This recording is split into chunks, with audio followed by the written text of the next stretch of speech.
সর্বশ্রেষ্ঠ নবীর উম্মত। আমাদের নবী হলেন সাইয়্যিদুল মুরসালিন, অর্থাৎ সকল নবীদের সর্দার। তিনি সকল নবী ও রাসূলদের মাঝে সর্বশ্রেষ্ঠ ও বেশি মর্যাদার অধিকারী। মহানবী সাল্লাল্লাহু আলাইহি ওয়াসাল্লাম এই দুনিয়ার বুকে জীবিত ছিলেন 63 বছর এবং 40 বছর বয়সে নবুয়ত প্রাপ্তির মাধ্যমে এক শ্রেষ্ঠ মর্যাদা ভূষিত হলেন। নবী করিম সাল্লাল্লাহু আলাইহি ওয়াসাল্লাম এর আগমন গোটা বিশ্ববাসীর জন্য রহমত স্বরূপ। তার জন্য পুরো জগতের জন্য একটি নতুন সূর্যোদয়, একটি ভোরের আগমন।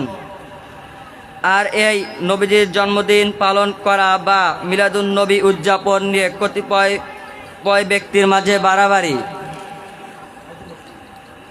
সীমা ছাড়িয়ে গেছে।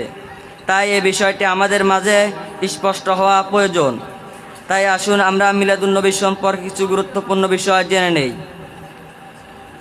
ঈদে মিলাদুন নবী মানে কি? ঈদ মানে আনন্দ, আর মিলাদ মানে জন্ম।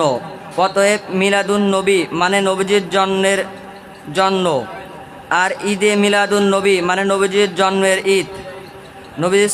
নবীজি সাল্লাল্লাহু আলাইহি ওয়াসাল্লামের জন্মের আগমন মুহূর্ত থেকে